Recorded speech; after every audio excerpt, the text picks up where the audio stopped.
Ready na, okay. Ay, salamat. Attorney Erwin Lehi G. Gakadan. Nako, ang tagal-tagal ka naming hinintay, sir. Attorney 5, Chief Legal Division, Regional Adjudication Branch, Cordillera Administrative Region. Sige, ano na po agad tayo, Attorney Erwin? Mukhang hahabulin natin ang oras. So, Yes, ma'am. okay, unang tanong natin, ito na lang, pakipaliwanag na lang, sir. Ano ba yung Condominium Corporation? Pareho ba ito ng Homeowners Association? Yes po ma'am. So, magkaiba po ang Condominium Corporation at ang Homeowners Association na po ma'am. So first of all, sa registration po. So ayon po sa batas, ang isang Condominium Corporation ay nasa pangasiwa at jurisdiction ng Securities and Exchange Commission. So doon po rinirehistro ang mga korporasyon sa ating bansa para po magkaroon ng legal na personalidad. Samantala, sa Homeowners Association naman po, ang registration po nito ay sa Department of Human Settlements and Urban Development. So wala na pong HLURD, sa BSUD na po tayo nagre-register.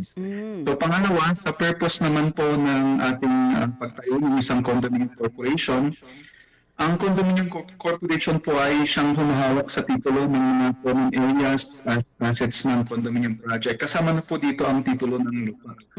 So ang common areas po ay pagmamayari po ng condominium corporation composed of the unit owners. So ang mga unit owners po ay magiging automatic na members o shareholders sa condominium corporation.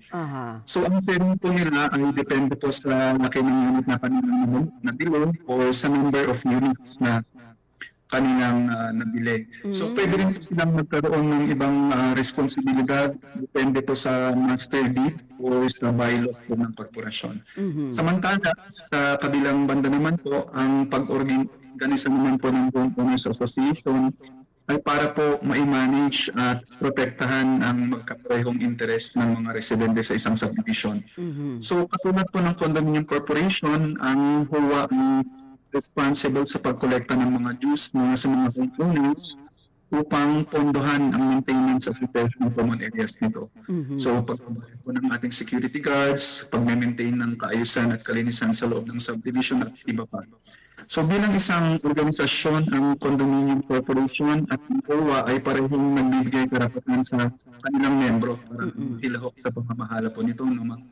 So sa pagbanggit po ito ng election at mga meeting. So last po, ang Condominium Corporation po ay may limitation po siya sa existence po naman. So 50 years po.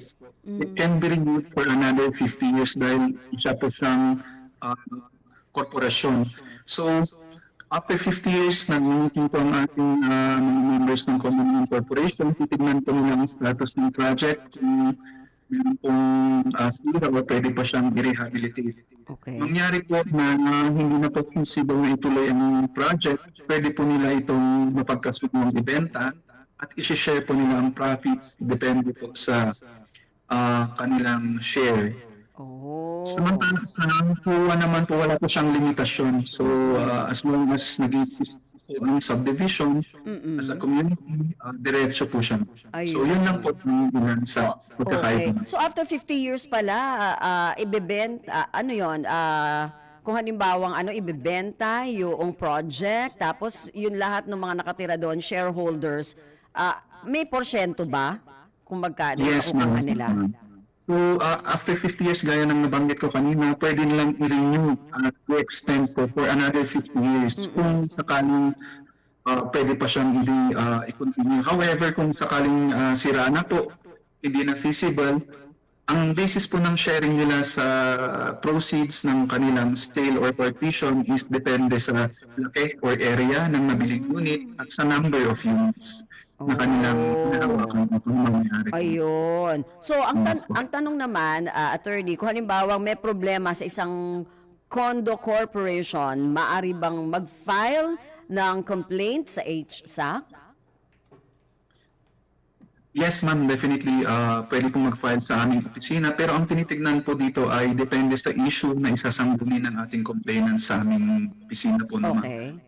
So kung ang issue po ay tungkol sa development ng isang condo or iba pang complaint, laban po sa ating developer or project owner, pwede pong i-file sa aming opisina. Okay. Pero kung ang issue po ay sa loob ng condominium corporation, for example, pag-away po ng shareholders, office, may problema sa officers, board of directors, ito ang tinatawag nating intra-corporate disputes.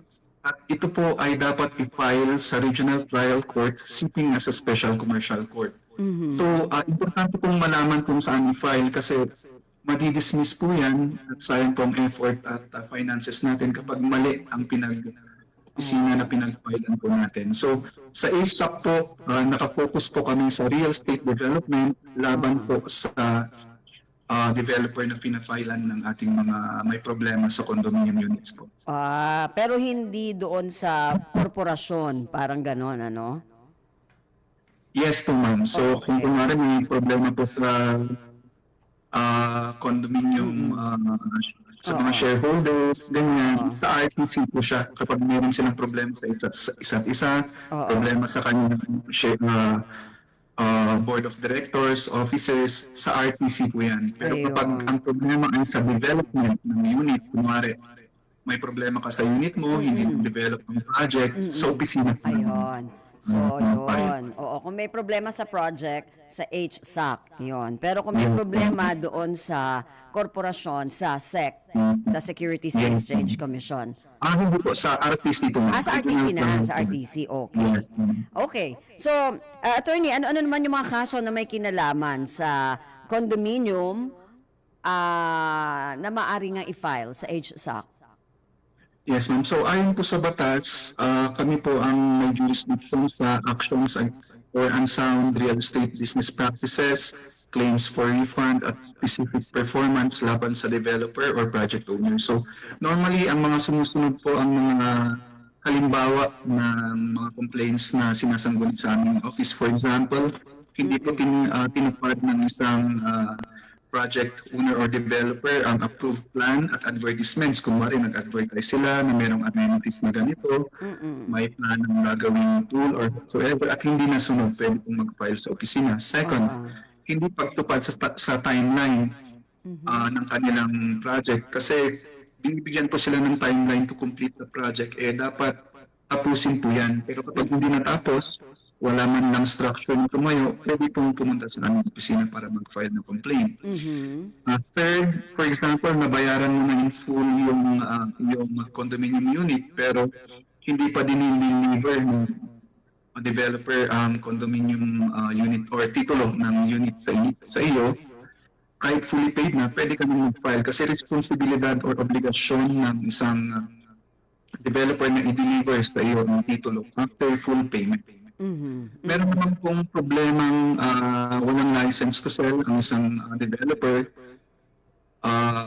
Mandated po ng ating batas na kapag tayo po ay nagbenta ng ating mga condominium, i-check po natin ang license to sell ng developer kasi kapag may license to sell po, ibig sabihin legit po ang ating developer at dumaan po sa masusing proseso ng pag-screen ng Department of Human Settlements and Urban Development ang proyekto. So, safe po tayo doon.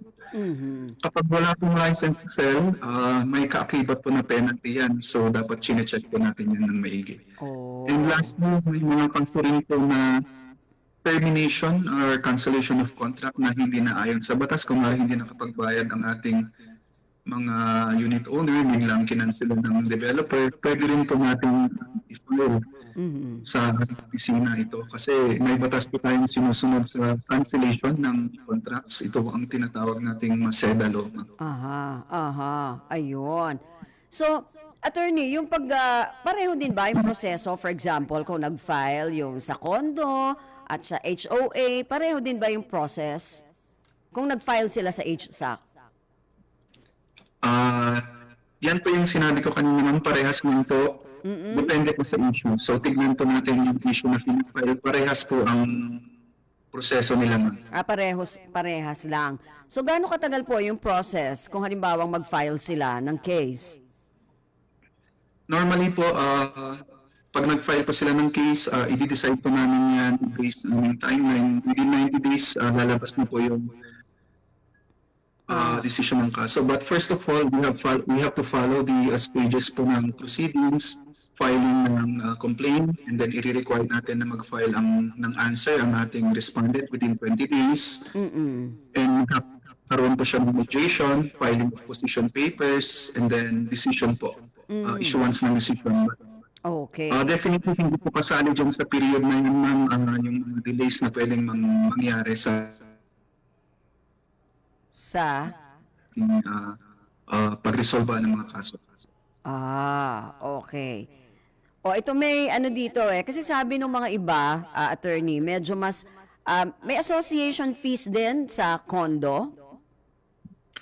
Yes po, ma'am.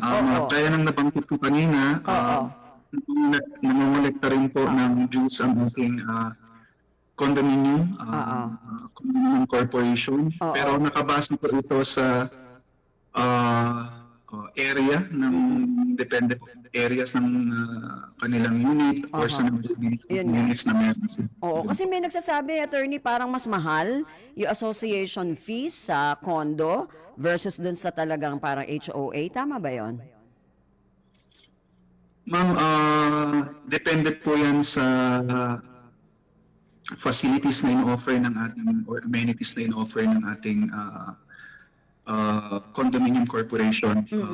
Magkaiba po sila pero dapat sabi ko nga sa previous interview ko, dapat transparent sila sa pagpakita kung saan napupunta ang ating mga dues.